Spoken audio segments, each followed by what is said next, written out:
का अगर आप रिपोर्ट देख लेंगे तो उसमें रिकमेंडेशन है कि महाराष्ट्र में 11% मुस्लिम पॉपुलेशन है, जिसके अंदर 2% भी ग्रेजुएट्स नहीं है। तो उन्होंने रिकमेंडेशन दिया है कि 5% मुस्लिम को एजुकेशन में रिजर्वेशन मिलना चाहिए और 15% रिजर्वेशन मिलना चाहिए जॉब में। मगर क्योंकि मैटर गया, अब क्या था कि असेंबली इलेक्शन के पहले कांग्रेस और राष्ट्रवादी की हालत बहुत खराब थी, 15 साल तक सत्ता में रहे।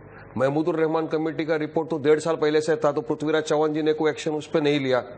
जाते जाते इन लोगों ने, कांग्रेस और राष्ट्रवादी ने ऑर्डिनेंस पास किया, मगर बिल इंट्रोड्यूस नहीं किया। अगर बिल इंट्रोड्यूस करते तो लॉ हो जाता। ये मैटर चला गया हाई कोर्ट में, तो हाई कोर्ट ने कहा कि जॉब पे रिजर्वेशन नहीं दे सकते, इंटरिम स्टे लगाया है, कैंसिल नहीं किया, इंटरिम स्टे। और एजुकेशन रिजर्वेशन बोला कि आप 5% दे दो। बिल्कुल, मगर वो 5% भी 3 अधिवेशन हो गए।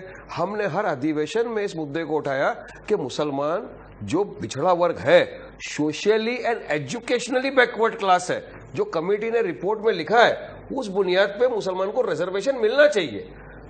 50% जो इन लोगों ने 50 कास्ट को जो रिजर्वेशन दिया था कांग्रेस ने, उसका इम्प्लीमेंटेशन करना चाहिए 5% का। मगर बीजेपी की और सरकार ने अभी तक उस पर रिजर्वेशन के ऊपर नहीं दिया। अब आंकड़े को खाली अगर देख लो, देखो हम लोग एक चीज क्लियर कट बोलते हैं कि हम लोग मराठा के या किसी भी समाज को रिजर्वेशन दो, हम उसके अगेंस्ट नहीं है। आप 16% नहीं, ज्यादा रिजर्वेशन दो, मगर this is classic case of discrimination. आप मराठा को 16% रिजर्वेशन दे सकते हो, तो मुस्लिम को जो कोर्ट ने आदेश दिया है, बॉम्बे हाई कोर्ट का ऑर्डर है, 5% एज्युकेशन क्यों नहीं देते? डिस्क्रिमिनेशन क्यों करते? माधवराव याचं उत्तर द्या। 5% तर कोर्टाने परवानगी दिली आहे, मग तुमचं सरकार त्याची अंमलबजावणी का नाही करत? 5%ची परवानगी कोर्टाने देताना त्याच्यामध्ये सुद्धा काही मुद्दे उपस्थित झालेले आहेत आणि न्यायालयाच्या चौकटीत बसून जर हा निर्णय करायचा असेल तर तो त्या सगळ्या गोष्टींची काळजी घेऊन करावा लागेल आणि सरकार त्याच्यावर काम करते। पण मुळातच ज्या वटहुकुमाचा उल्लेख इथे चर्चेच्या आधारासाठी घेतला, तो वटहुकूम काढतानाच मुळामध्ये अप्रामाणिकपणे काढलेला वटहुकूम होता।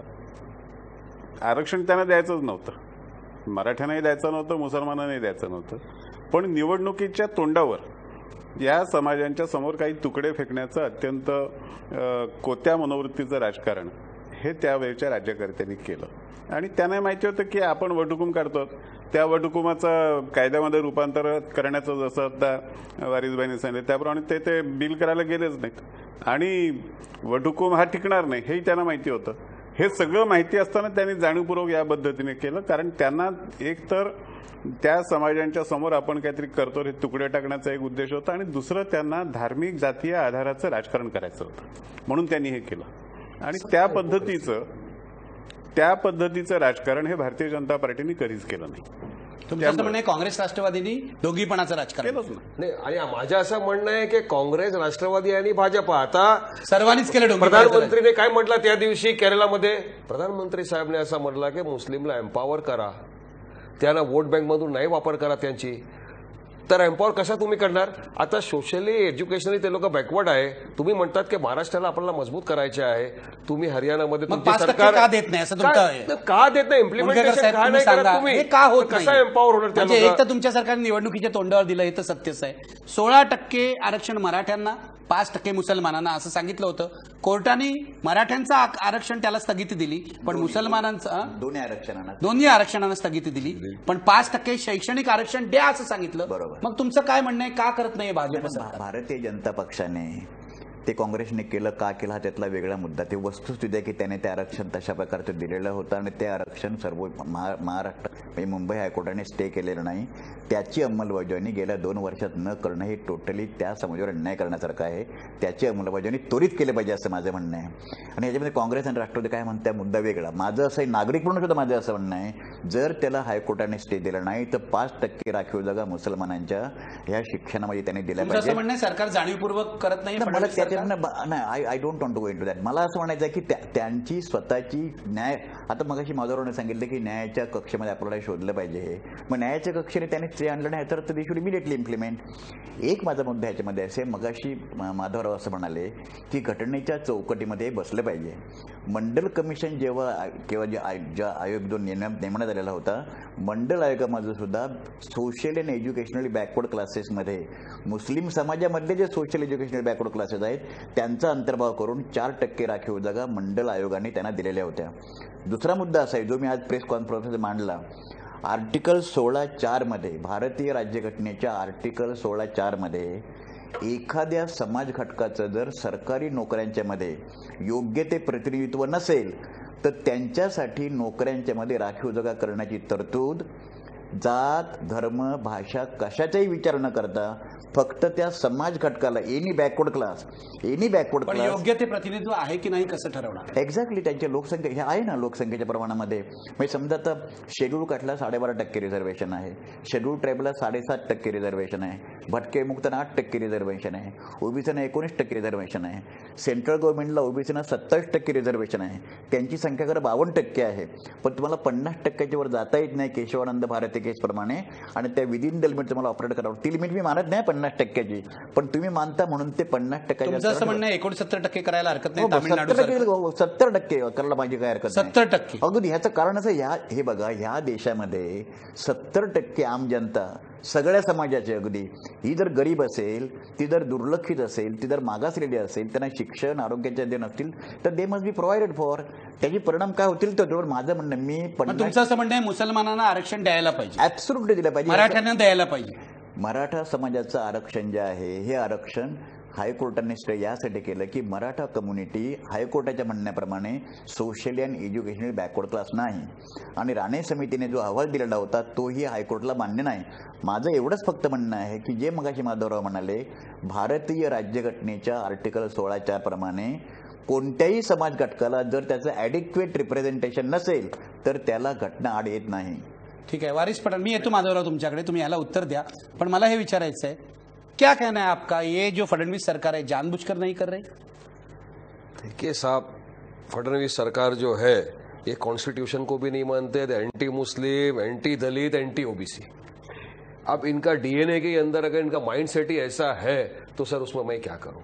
हमारी पार्टी ने हमारे जितने भी मुद्दे थे, ये वाला मुद्दे को हर सभा में उठाया, हर जगह आंदोलन किया, हर जगह हमने सारे कलेक्टर्स को लेटर लिखा है साहब कि हमको रिजर्वेशन के लिए आप पहल करो, रिजर्वेशन मिलना चाहिए. और क्यों नहीं देंगे? अब कुंडू कमेटी का रिपोर्ट आप देख लीजिए वागले साहब, उन्होंने क्या किया, हाईएस्ट ड्रॉप आउट है. मुस्लिम जो है दलित के भी पिछड़ा वर्ग हो गया है.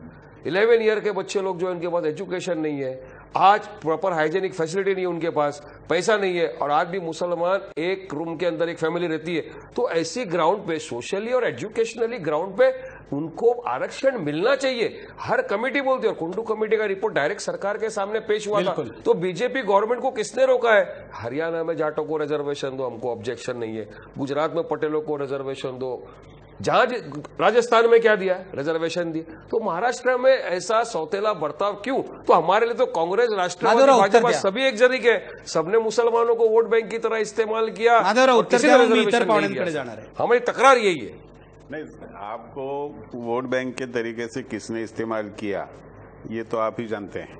मला काही त्या चर्चेत आता जायचं नाही. मुळात 2 आरक्षणांचं गल्लत इथे करण्याची गरज नाही. डॉक्टर मुणगेकरांनी ज्या मंडल आयोगाचा हवाला दिला आणि 4% आरक्षण त्याच्यामध्ये आहे असं सांगितलं, आपल्याला मी लक्षात आणून देतो की मुस्लिम समाजामधल्या अनेक छोट्या मोठ्या समूह हे या ओबीसी आरक्षणाचा लाभ घेतात. मगाशी मुणगेकर म्हणाले ते सत्य, 4% त्यांना रिझर्वेशन म्हणजे त्यांना तो लाभ त्यांना मिळण्यापासून कोणी रोखलेलं नाही, किंवा हा लाभ त्यांना का देता हा प्रश्न कोणी विचारलेला नाही. मुद्दा कुठे येतो की जेव्हा तुम्ही धर्माच्या नावावरती आरक्षण मागता, धर्माच्या आधारावरती आरक्षण मागता, तेव्हा घटनेच्या चौकटीचा प्रश्न सोशल आणि एज्युकेशनल बॅकवर्डनेस मध्ये आम्ही धर्माच्या आधारावर मागत नाही. सोशल आणि इकॉनॉमिकली बॅकवर्ड क्लास आहे त्याच्यामध्ये, कारण धर्माच्या आधारावर आरक्षण तुम्हाला मिळू शकत नाही, घटनेमध्ये त्याची तरतूद नाहीये. तर आम्हाला ते आरक्षण पाहिजे, ते तर रिपोर्टमध्ये आहे, रेकमेंडेशन्स आहे. हायकोर्टने म्हटलंय की तुम्ही द्या. हो, हायकोर्टने ते सगळे कमिटीचे रिपोर्ट बघितला आणि रिपोर्ट बघून हायकोर्टने असा फैसला केला की 5% आरक्षण तुम्हाला द्यायलाच लागेल. तुमची सरकार नाही करत. आमच्या सरकारने प्रधानमंत्री काय म्हणतात वागले साहेब, एम्पॉवर करा मुस्लिमांना, महाराष्ट्राला मजबूत करा. कसा मजबूत होणार? सबका साथ सबका विकास जर तुम्ही म्हणतात साहेब, तर तुम्ही मुसलमानाला काय आरक्षण नाही देत. मलाही वारिस पठाण माझ्या मुलासाठी मी नाही म्हणतो आरक्षण. 2 मुद्दे ऐकून घ्यायला तयार नाही. मुळात मुळात ही आपल्या ऐकून घ्या परिस्थिती त्यांचं. सगळ्यांचे एक अरमान आहे की माझ्याही मुलं एक बनेल अँकर, अगदी बरोबर आहे, अँकर बनेल, अगदी इथे बरोबर आहे. बसून बघा interview घेईल, मुसलमान, IPS मी officer हे बनेल. तुम्हाला सांगतो, मुसलमान सामाजिक आणि officer आर्थिक बनेल. दृष्ट्या मागासलेला आहे. सच्चर कमिटीने पण दाखवलेलं बरोबर आहे. आहे. त्यामुळे तुमच्या मुद्द्यात तथ्य आहे. फक्त उत्तर ऐकून घ्या. माधवराव काय म्हणतात त्यांना तेही झेपत नाही. ऐकून घ्या.